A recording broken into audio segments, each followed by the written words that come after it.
Bob, for the benefit of our viewers, Does that sound okay? someone out there that doesn't know who you are, tell us who you are. Give us your credentials and where you've worked.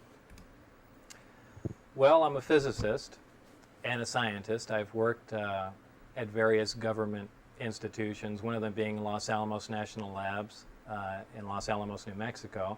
And also I'm more prominently known for working at Area S4, which is about 15 miles south of Area 51 Yes, in the the Nevada zoom up. Desert, which is a top circuit later that I found out. Hope you The guys are job doing I well. was employed to do was to back engineer extraterrestrial craft, or an extraterrestrial craft. And it really happened backwards from the normal chain of events. How did you come to get the job at the S4 area? Well, that's a good question. And I really don't know if I can answer it. I don't know what motivated them. There are certainly more intelligent, more educated people around. There is a wide variety. So as far as I know, just from what I know of Bob Lazar, I think he was like so out there for them, and that's the reason why they hired him, because they needed someone that was like thinks outside the box when it comes to like back engineering that kind of technology. I think what caught their eye was he like built a rocket engined car, I think. Anywhere, if anything, your guess is as good as mine on that. I really don't know why I was chosen. I did have not really connections per se, but I did know a couple people that were also involved in the project. I really didn't know they were at the time, but they could have put a name in, and could have wound up that way. Do you think that Dr. Keller might have had anything to do with it? It's a substantial possibility. At one time, while I was working at Los Alamos, I went to see one of his lectures. I got there early, and he was outside, and coincidentally, at that particular time, I was on the front page of the newspaper he was reading, and he was reading about an article about a small Honda Civic that I had converted to run on jet power. I knew it. And I introduced myself and explained what I was doing, and some years later, I had sent a resume to him and some other national labs when I decided to get back into the scientific field after I had moved to Las actually so Vegas. funny. And, it is substantially possible that he had a hand in doing it. He did refer me to someone at EG&G, which in turn did lead to the employment at S4. When did you actually see the first vehicle or ship or craft that you knew for sure wasn't of this manufacturer on this planet? Well, I did see it probably the second or third time I went out to the facility. And at that time, I wasn't convinced that's what the craft was. When I first saw it, I thought that this was a U.S.-made, very advanced next-generation fighter, and in fact that this would explain all the UFO sightings. It was only later to find out that that wasn't the case when I started receiving some documentation on the craft and actually got to go in it and found out what the scope of the project was. But I had seen it earlier on, but really didn't know what I was looking at. And what was the scope of the project? What were you supposed to do? I don't know. I feel like someone in that field of like work, I feel like he would know if something is like beyond our capabilities at that time. I think right now most of that technology we have in terms of like drone operation, but not like manual flying or whatever. I don't know. I'm just talking. I don't really know anything about this stuff. Oh my gosh. Well, the scope of the group there, the people at S4, were to back engineer, essentially take apart and discover the manufacturing process and materials used to produce this craft, this flying saucer. How do you know anything was like... More specifically, my gosh, I'd love to my talk to group this guy. consisted of me and... If you just back engineering everything, it has like... I mean, there's definitely like material. If it is extraterrestrial, there's definitely material that isn't from Earth. Like here on Earth, if that makes sense. So I wonder if like any like mean, they had to have been in like hazmat suits, right, when they were doing that? Person, his name was Barry, that we dealt with the power and propulsion system of the craft, and we were to back engineer that. We were to see if the power and propulsion system could be duplicated, and if it could possibly be duplicated with earthly materials instead of any exotic foreign materials that we might have come across. I said that. When you saw that craft and you realized it was an alien craft, did that upset you in any way? Southern knowing twang. that here was a vehicle from another system Vehicle. sitting right here on the planet Earth, and of course always believing that there was no such thing, it was hallucinations and so forth. What was your feeling inside when you were confronted with the reality that all that you had believed before was gone now, and you had to take a whole new look at things? Well, actually, that's a good question. A lot of people have said, boy, that must have been exciting, and that really wasn't the case. The feeling really came over me when I was permitted in the craft to see the placement of the subsystems that we were going to be working on. And it was not a feeling of excitement at all. It was a very ominous feeling, a feeling, like I've said before, that you shouldn't be there. It's very hard to relay, but it was a real overwhelming, odd feeling that I had. Without trying to use a pun, it was a very unearthly atmosphere, and That would be kind of creepy, as it should right? be, because none of the materials were familiar, none of the architecture of the device was familiar, and it was just Was it very small? odd. Tell me about. I want to know about the They were UFO. here and we weren't there. Why are we in it? Being a scientist, What you the know hell? the ramifications of Why'd such they a zoom in on his situation. mouth like that? Which brings me to this question: how far in the future do you estimate that craft was to what we're doing at the present time? Well, I've heard other people estimate things like that, saying, well, it's 1,000 or 10,000 years in advance of our technology, and I don't really find that to be the case.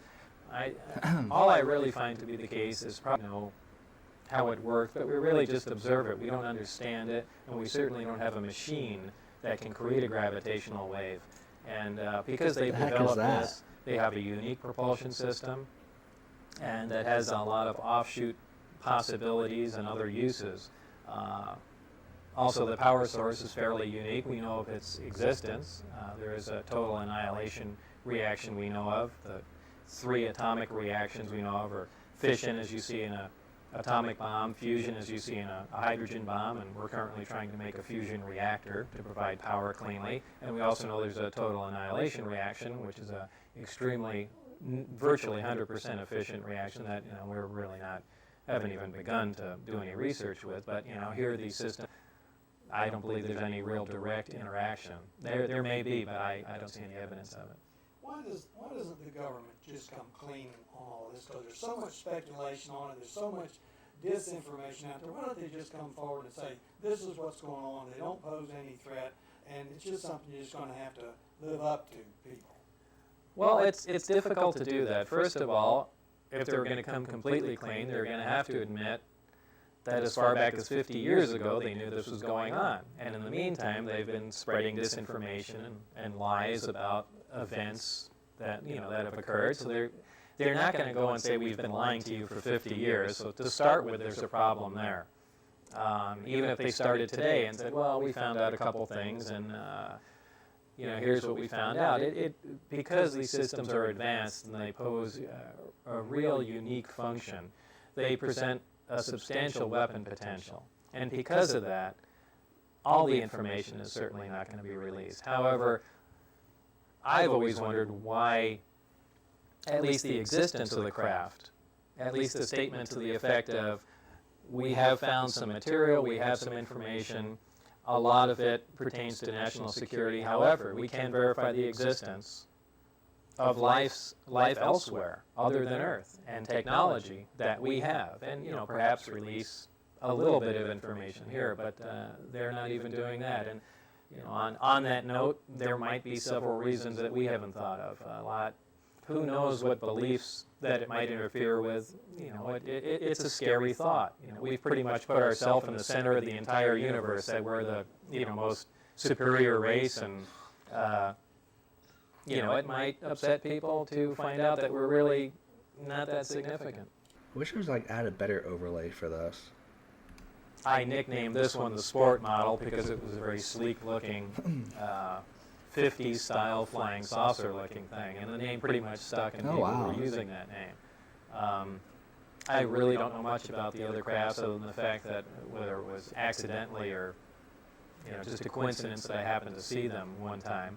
All the hangar doors were open at one particular time when I was there, and normally they were closed, but for the most part the only information I have is on the craft that I particularly worked on. Why would the hangar doors be closed? The other craft came from different systems, or they were all from the same system. You have no idea about that.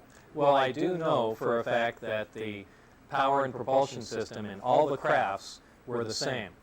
So that either says, now you have to start speculating that, number one, they either all come from the same manufacturer, or number two, someone is subbing out parts. And your mind can run away on this somewhere, because you see obviously a vehicle like this is produced, well, there must be a factory somewhere, and eventually your mind just runs off with you, and you have to draw a line somewhere. Of course, it may be today that we will buy the reactor and the system and the components from this big galactic company that has the exclusive on it. Maybe there's some sort of a patent on this thing. It's possible, but to me, it's so hard to believe, and I know that's strange coming from me, but in the ocean. On experience with, because your mind can really run away with you, and who knows what's going on. You'll find yourself standing outside staring at the sky wondering why no one's going to talk to you. And so to keep my sanity, I just deal with what I actually know to be fact, and try not to speculate too much. Getting back to that, did you actually see the craft that you worked on fly or operate? Yeah, I did. On one occasion close up, and on several occasions from about 10 miles away. On the one particular occasion, there was a test flight going on. They came and got me to witness a short duration flight, and I stood at the door of the hangar, and the craft lifted off the ground, which was an amazing sight in itself, something about 52 feet in diameter, virtually silently lift off the ground and just move around a bit and set back down. But that was the close range operation I got to saw. Favorite ice cream flavor? Does anyone remember that interview? Looks at planets, I think they're very careful with it. They're just testing it, and and will remain that way for an extremely long time. How fast this craft might fly? Why is it always zooming on his mouth? Well, it's because of the way that the craft operates. It's kind of a... What the heck? The question really doesn't make sense, because it's a gravitational propelled device. And we know gravity bends time and bends space, distorts time and distorts space. When you move in a linear mode, you travel X distance in so much time, which is what determines your velocity. X plus However, y equals Z. if you're distorting time and distorting the distance, the equation no longer makes sense. Camera guy's not nonsense. okay or human. Essentially, because of the gravitational propulsion of the device, you can move at tremendous distances almost instantaneously. Crazy stuff. That's actually crazy to think about. Does that work like where this craft came from? only in the... What system or whereabouts? Only Well, on there was Earth, documentation that they had, but... I want to go to Andromeda. Let's just go in the ship and I'll get there instantaneously. I knew what I was working on because I got to analyze what's going on? And develop You theories probably need like about some it. sort of coordinates But, or something. as far as information from other people, I don't know if the information's correct, but I assume most of it was. If in fact it was, they claim that the craft came from the Zeta Reticuli star system. It's a star system called the NET, I believe. That's visible only in the southern hemisphere, so don't bother looking at it if you're in the United States. But it's about 32 light years away, which is a tremendous distance, considering that even if you were moving at the speed of light, it would take you 32 years to get there and 32 years to get back, which of course a speed we can't even attain now. Of course, this craft obviously gets back and forth faster than that. Well, it must, and because of the how do they know assumption, that? number one, How do they know where it's it came small. from? Number two, there's no stores for anything such as food. It doesn't appear to be any waste area. I mean, that we know of. It doesn't appear to hold I'm sure any cargo. if you have that kind of technology, you probably have really colonies. fast. That's why another reason I called it the sport model. It has no luggage space. kind of like a dragster. It's got Exactly. no trunk, it's got no bathroom, it's Right. got no bed. It's got one specific function to get from one place to the other as fast as possible, and that's what this looks like it did. Sounds good. When were you taking off this project, or did you just quit the project, or did the project? That's true, get John. completed? Now we're into a long story. I never specifically quit. A problem formed, and I don't know if you want to go into a long dissertation here, but it was. I really don't know how to explain it. I think it had something to do with his wife having an You took some affair, people out to see if and the they government lied. didn't Well, I like. had taken some people out there, but that wasn't where the problem had stemmed from. The problem was before that, because of all the time I was keeping this quiet from my family and friends, everything. A lot of times I had to leave during the night. At the time, my wife obviously thought that I was running around with someone. Now, I had given permission during a lot of the security clearances to monitor my telephone, my mail, everything. I gave her to resolve itself. So they stopped me from coming out to work. Some time went by, and then I began to get a little concerned, and now I have all this information. The craft, the height of each level, the size of the seats, then what would be your guesstimate as to the size of the beings? Judging from the seat and judging from the height of the ceiling, the being's height probably couldn't have exceeded 4 feet. That's tops, because when you walk into the craft, you're hunched all the way over. In fact, you have to practically crawl in, but you're hunched all the way over until you come up to the center of the craft. So it's certainly nothing our size. You know, more probably half our size. 3.5 feet would be more realistic. And the seats are small. Oh yeah. Well, you've heard, here's another area that's always been strange. You've heard all about these abductions. Everybody's talking about they've been abducted. What is your opinion on the abduction stories? Why do they keep doing that? Personally, I don't believe them, but and again, that's something strange coming from me, you know, coming out with a flying saucer story. But I don't see enough evidence, and The aliens are leprechauns? Oh my gosh. Probably the planet they come from has a lot of gravity, so they like are super small. Or at least more gravity than what Earth has. Because if it was less gravity, they'd be tall, I think, right? Is that how that works? I am not a biologist, so I don't know how how like the evolutionary thing works. I just know that they can't grow because they're not. They can't grow because they're not rich in calcium. That's true. That make it also possible. Oxygen is the factor of size. Really? I think it would be gravity, because if you have a lot of gravity, your body would be more closer to the ground. That's the same reason why people on Mars are going to be a lot thinner and taller than people on Earth. Yeah, see, John sees. I thought so. I mean, I'm sure oxygen is also a factor in it as well. yeah, it's just a gut feeling. I could be completely wrong, but I just have a hard time with most of them. And if in fact, you know, they did occur, there might be one or two that may have actually occurred, you know, with reference to Betty and Barney Hill, who were a couple in the 60s who claimed the first abduction. You know, That's actually, I've read that before, White Blaze, but that was actually disproven. The oxygen didn't really have anything to do with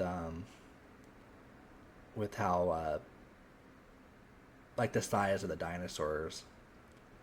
It's one of the though it is one of the reasons why they went extinct, because when the asteroid hit, it kind of caught the caught the planet on fire. Face the Wind 209, thank you so much for the first time chat. Yeah, usually a planet with more gravity makes more denser and smaller animals. Yeah, that's what I thought. But I think white blaze is also correct. I think oxygen and types of gas in the atmosphere also plays a part as well. Like dinosaur. What if they're not even biological? But if they're not biological, why would they need seats, right? Why would they need chairs in their ship? Wouldn't that be impractical?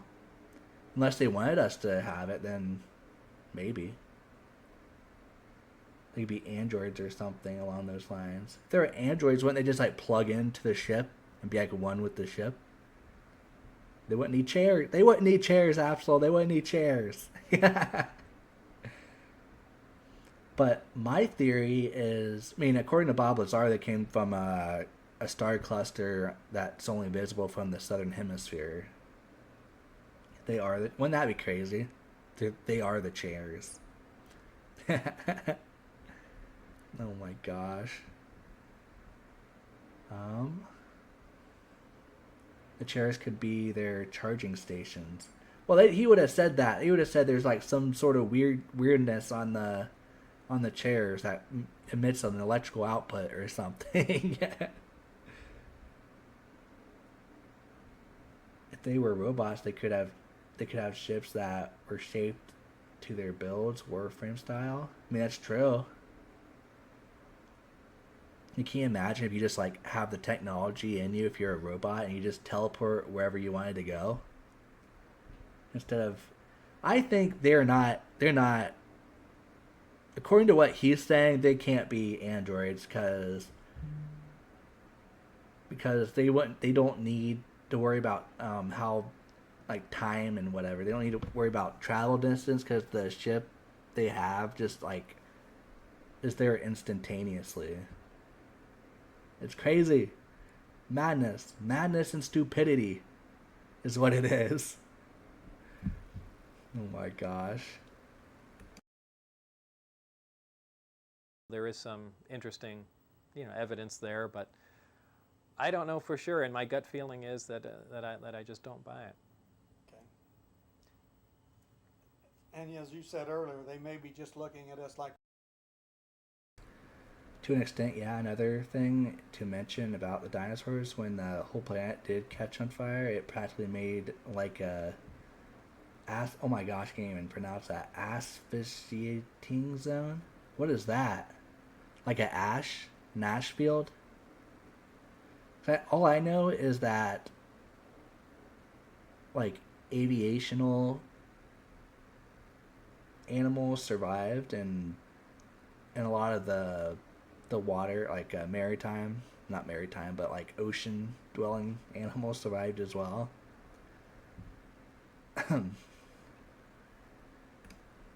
We're some big Disney world. I swear to God, if they zoom in on his mouth again, I'm gonna freak out. Observe and you said how long do you think they've been watching it? Did I hear you say earlier you think over 1,000 years or more than that? Oh, more than that. I mean, there's very interesting old paintings from the Renaissance period that have pictures of flying saucers drawn in the background in the sky. Obviously not a smudge, but obviously an elliptical shaped craft. That's actually crazy. Face the wind. That's something I didn't know about it.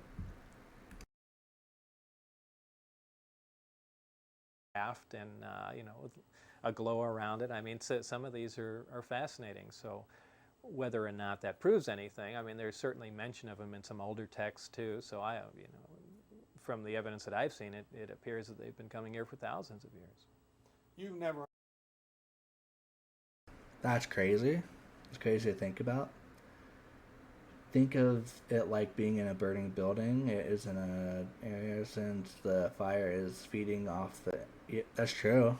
Yeah. My gosh, that would be crazy. Thankfully, we have the technology to divert any future asteroids. I've actually seen one of these beings. No, I haven't.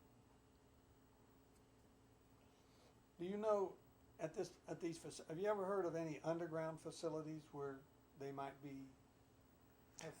some of these beings might Well, be? I've heard a lot of stories, and in fact, S4 is built into a mountain. The only thing, and the reason for that is to disguise it from satellite photographs. It doesn't go down unless there are parts of the facility that I wasn't permitted to go into. But you know, I haven't seen any of these deep underground facilities where there's aliens working side by side with humans working on secret projects. You know, I don't know if I believe those, and in fact, just because I you know have a negative opinion about it doesn't mean it doesn't exist. But I just have a hard time believing that. Have you heard of any of these ships being in any other countries? Does anybody? Are we the only one? Is the United States the only one that has any of these craft? Well, I've heard stories. I don't really keep abreast of all the UFO information, but the one that caught my attention was there were sightings in Sweden, I believe in the 70s and early 80s, of a farmer out there called Billy Meyer. And the reason that caught my attention is the craft looks exactly like the one that I was working on. He has some fantastic photographs of it. Now, people claim that the photographs are phony and so on and so forth. However, you know, they look fairly decent, and on top of that, it looks exactly like the craft that I worked on. So if it was a phony picture, the chances of them... So why don't you look that up for me? I want to see what it looks like. The Sweden farmer photograph. Hold on. Swedish farmer UFO photo 70s.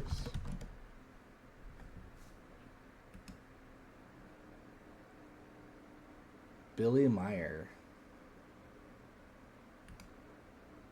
My gosh, that's the photo from the Truth Is Out There thing. The poster.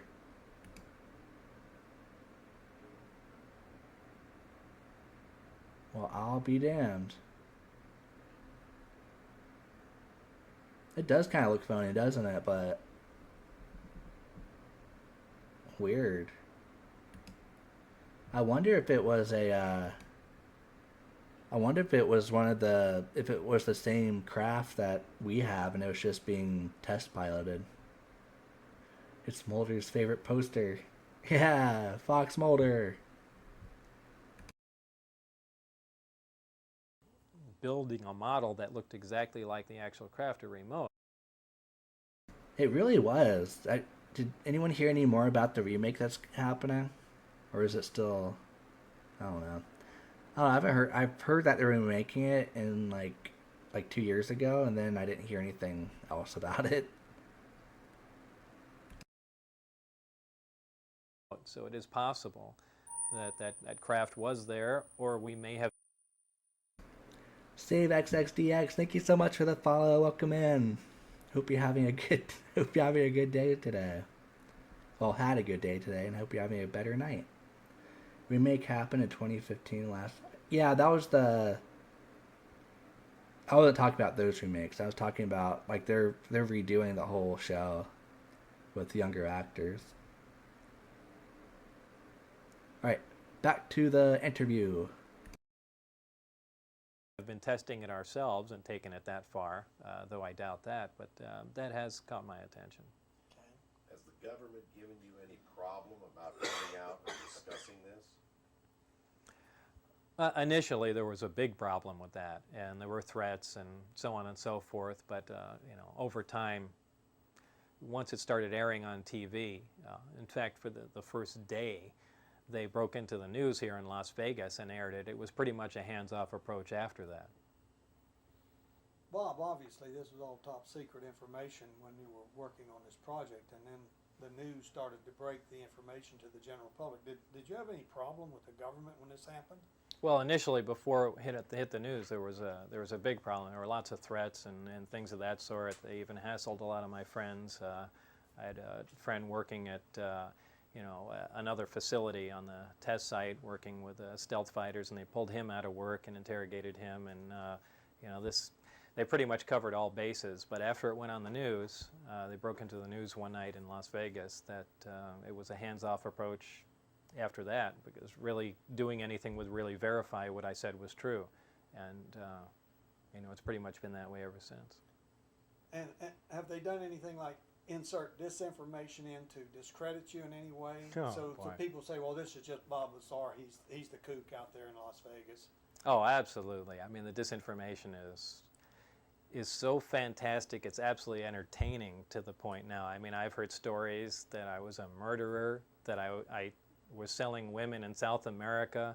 I mean, any bizarre story you can think of has been attributed to me. Anything to discredit what I've said, and some of them are tremendously funny, and some of them have some basis in fact, and they've just distorted it and changed it around, and it's really unbelievable. And for the most place, you get most of the stuff's on the internet because there's no ramifications of anybody ever saying on anything on the internet. I can put up a web page that says Don Garlitz is a child molester, and you can't do a thing about it. So it's it's open season. Mm. That's crazy. This was the Wild West. This is like during the time of the internet being the Wild West. Dang. What games were there back then? It was like Doom, Quake. There's probably the only two games that come to mind. Dang. I would love to know what the internet was like back in the 90s. Because the internet came out in the 80s, right? When is this airing? 97 is when this interview aired. Actually, it never aired, but it is from 97. They just posted it online.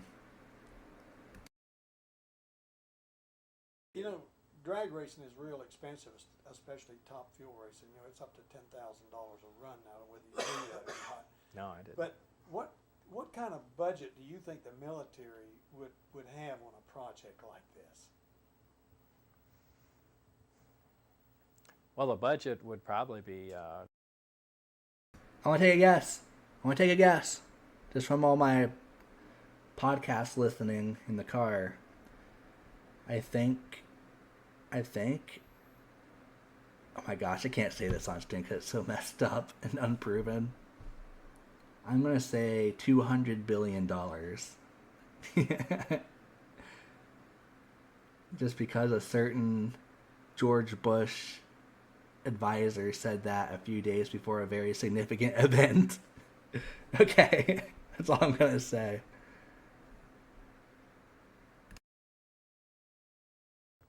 Phenomenal. And where the money comes from is another good question. It was probably originally funneled through some of the Star Wars budget, but it's labeled as a black project, which means it doesn't have any real accounting to it. It just absorbs money from other places, without any paper trail.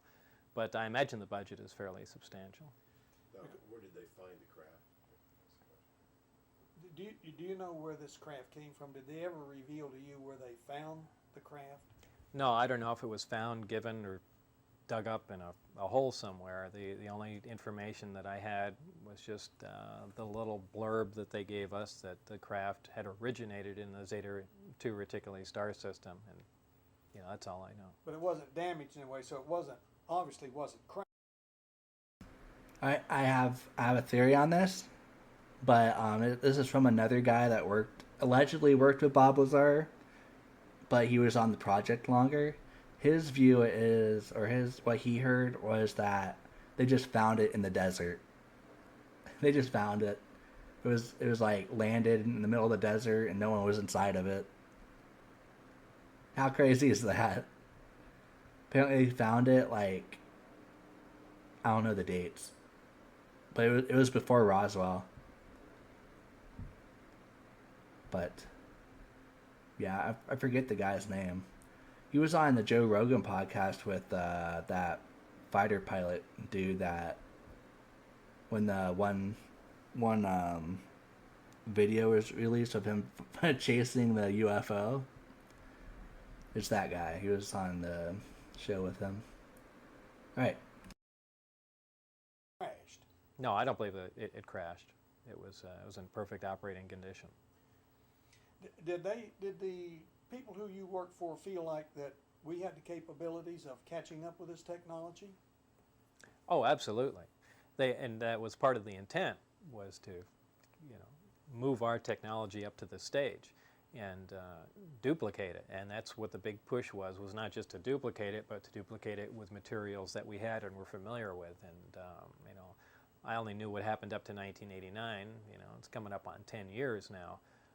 Now, wherever the project is operating, we know it's not up near Area 51 anymore, but they may have already come pretty far. We know they didn't stop on the work, don't we? You got that right. What about the Roswell incident? Are you familiar with that? I've heard a lot about that, like everyone has. Watched some specials on television here and there. I don't have any inside information on it, but it certainly seems like something occurred.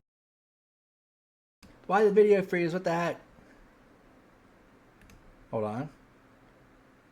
There. Well, over 300 people have come forward that claim they saw Is it good now? saw the crash site or saw beings. So Internet in fish our was today's official court in of law, if 1995. people say they saw you kill somebody, you could go to the gas chamber. Oh, right. I believe in Let's go. court, it's an absolute win. I defy anyone to disprove it in court. But,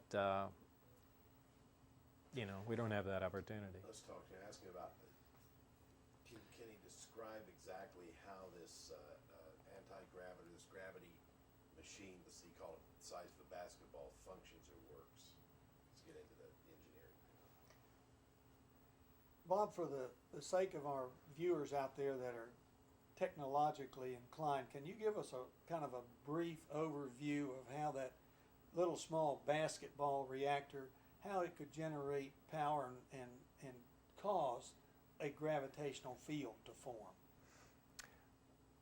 I'll give a brief overview of it. It can get fairly technical, but basically what it is a reactor and an accelerator. The base plate of the device is something similar to a cyclotron, where particles are sped up in a magnetic field and accelerated to a high speed. The fuel is an element that we don't have here on Earth, known as element 115. It's something we also can't synthesize in an accelerator. There are heavier elements that we do synthesize, like plutonium and things along those lines, and generally they have a half-life, which means they disintegrate very rapidly, and the higher you go up on the periodic chart, the faster these things disintegrate. However, we have always... You know what that sounds like? It sounds like dark matter. So he's like describing dark matter before it became like public knowledge. That's actually crazy. Half-life confirmed. Oh my gosh. Plus the element 115, didn't they confirm that was an actual thing too?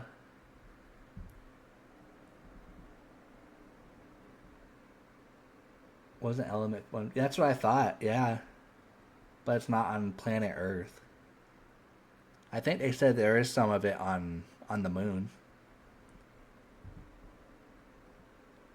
Boop, boop, boop, boop. Theorized that there's a little island somewhere around element 114, 115, that elements will become once again stable, like other elements are, like zinc and iron and things that we're more familiar with. Well, apparently this is the case. Whether this element occurs naturally somewhere else in the solar system, somewhere else in the galaxy, or it's synthesized is again speculation. However, this is the fuel that's used. When this is bombarded with an accelerated proton from the pseudo-cyclotron on the bottom of the device, it transmutes itself. It produces element 116, which releases a form of radiation that we really haven't seen, an antimatter radiation. And though antimatter sounds like something out of Star Trek, it's something that we do produce in small quantities in accelerators. It's a particle with a charge and a spin that's opposite of normal matter. The reason antimatter is so interesting to us and has been so interesting in science fiction is that when antimatter reacts with matter, when antimatter contacts matter, it releases 100%. It's almost a total conversion of that matter to energy with virtually nothing left. Now, in all other fusion and fission reactions, you typically see an efficiency of about anywhere from 0.8% to about 8%. And you know how much energy those reactions release. This is a 100% efficient reaction. So what happens is this particle is accelerated, it interacts with the element, it produces this antimatter radiation. It's just really anti-hydrogen is what it's producing. And this is reacted with a gaseous matter target. When they react, they produce a small explosion, a tremendous amount of heat. And how that heat is converted into electricity is a thermionic generator, which is something along the lines of a thermocouple. It's something that when it gets hot, as long as you put heat energy into it, it produces electrical energy out. However, the devices, we power spacecraft with them. We use, in fact, that probe that just went to Saturn, the Cassini probe, had 70 some odd pounds of plutonium in it, and it used a thermionic generator, but ours aren't quite that efficient. This is, again, virtually 100% efficient, that the reactor itself doesn't even get hot when it's operating. That's just how the reactor produces a large amount of electrical energy. It also produces, because of the element 115, which happens to have a unique property, that this gravitational field extends beyond the perimeter of the atom. And again, we can get into a lot of particle physics in that there are some forces that are mislabeled. But this field that the element produces is amplified, very similar to a microwave. In fact, microwaves are transmitted through waveguides, which are like pipes, and that's very similar to how this is amplified and also transmitted essentially through pipes, through waveguides throughout the craft, and focused, amplified, and used for propulsion. Sounds interesting. Yeah, it gets pretty hairy, but it is a fascinating technology. This has got to be, Bob, the biggest story in the history of mankind. Why has the mainstream press stayed off of it completely? And you know how they love big stories. Well, they do, but it's a dangerous story. It's like reporting on Bigfoot, because there's not a lot of evidence. Once you leave a project like that, you don't leave with drawings and descriptions. For the most part, they virtually erase your background, and I know that sounds like Mission Impossible, but even the places that I worked, the places that I was educated, deny that I was ever there. I mean, it's a far-reaching thing, and without proof, nobody wants to look like they have egg on their face, so you don't get mainstream anything to cover this. Until there's more evidence, there's more proof, and even if you got 2 or 3 scientists to come forward, that's still not enough. People want hardcore facts. They want things they can photograph, things they can touch, and things they can verify, and because of the secrecy involved, even if that was about to happen, it would, it would be squashed by the government under the guise of national security. No, you can't air that special. No, you can't do this, so on and so forth. So I don't think it's going to come out until they decide that they want it out. Can the American people handle the truth? I think so. The American people can handle a lot. It may not be what they want to hear. It may interfere with a lot of their current beliefs. But we adjust to everything. We really do. I think they're really underrating us. That probably goes for the rest of the world too, wouldn't you say? Absolutely. The room next door, he has here, Don, looks like a chemical laboratory or something. Oh, yeah, that's a lot. I don't know. There's some wackos out there. Looks like a lab. With there's been millions of sightings. My wife and I have seen a couple of things ourselves that were absolutely unexplainable. What do you think with all that sightings? There's just so few actual photographs, and most of them are blurry. Has that got something to do perhaps with the way the craft operates? Or is it just the fact that when people see it, they don't see it that long, there wasn't camera equipment available? What's your opinion on that? Well, there's 2 points you made.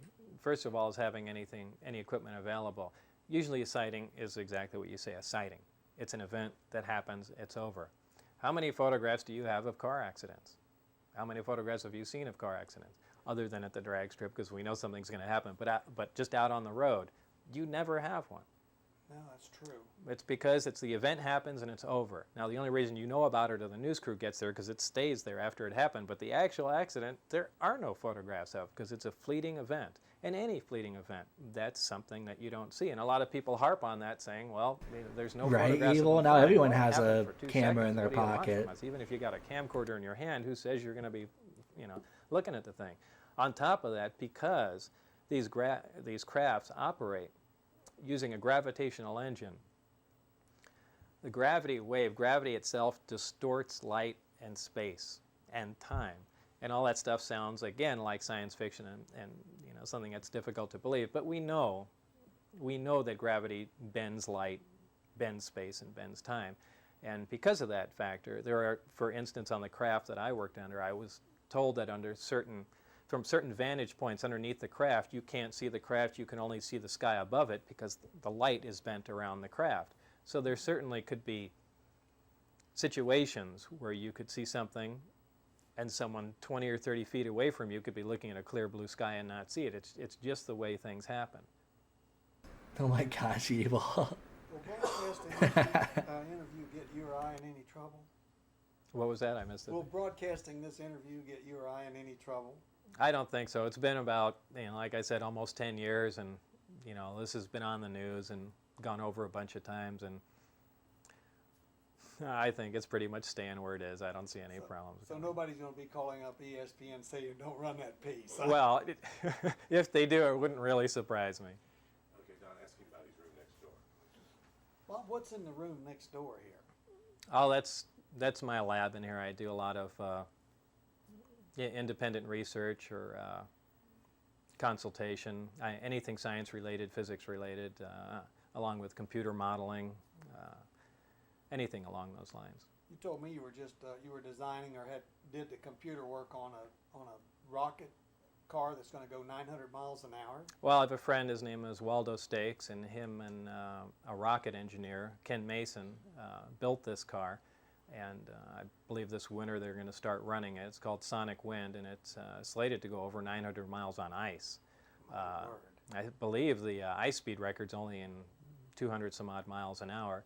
So I ran a couple of simulations on my computer and just to see how the thing would perform. But it should be very interesting to see that. It's a liquid oxygen, a LOX alcohol powered rocket. In fact, the rocket's a booster off an Atlas rocket, one of those old rockets from the 50s, but it's quite a machine. I'd like to get you to look at my swamp rat 32 and 4 and see how it looks aerodynamic in here, because you've got a lot of experience in aerodynamics. Yeah, to some extent. And see if I was on the right track, and maybe give me some tips there. Well, it couldn't hurt to run it through the computer. I think we'll do that. Well, Bob, it's been great talking with you, and thanks a million. I know from myself and all of my fans, we really thank you for doing this interview. It's certainly been enlightening. Well, it was my pleasure. Well, on that, tell what you can do. Tell us a little bit about in the briefing room, because you had that on. Well, that's the end of that interview. What do you guys think? Do you think what he's saying is factual? Or do you think it's a little fabricated? Or do you think it's untrue? All of it's untrue. I feel like I'm pretty good at reading when people are lying. And I didn't get any body language cues or anything like that from him. It seemed like he was telling the truth completely. I want to believe. Now, the fact that it might not be alien is completely true. It might not be alien. It might just be like some other species underneath the oceans, right? That's what Joe oh my gosh. I forget his name. the podcast guy, Joe. I forget his last name. That's what he believes. Yeah, I agree. He's very convincing. Crazy. Gosh, it's gonna bug me. What's his name? Joe Rogan. That's his name. But yeah, I feel like we should watch like another interview, at least once a week. I'd like to get more into alien stuff. But since we're done with that interview, and I think next week we'll watch like actual videos. He deserves to be our first contact with aliens. Oh my gosh. Alrighty. I think I am going to hop off. I'm going to play either Dead by Daylight or Peak. One of the two. But I hope you guys have a good night. Thank you guys so much for watching this interview with me. It was pretty entertaining. I always find this stuff entertaining. Science fiction stuff's always a fun time. Or science fiction. Science fiction's fun, but also UFO stuff. Yep. Good night. Hop on peak. Good night, everyone. I'll talk to you guys. I think Monday we'll do ASMR. I might do a surprise stream sometime this weekend. We'll see. But yeah, I'll talk to you guys Monday and then Friday. I think Fridays will be reserved for our UFO nights. So I'll talk to you guys Monday, and people here for the UFO stuff, I'll see you guys Friday. All right. Good night, everyone. Good night. Good night. Good night. Yep. Thanks for watching, John. See ya, Absol. See ya, Clown Shoes. See ya, Evil. Talk to you guys Monday. Bye-bye.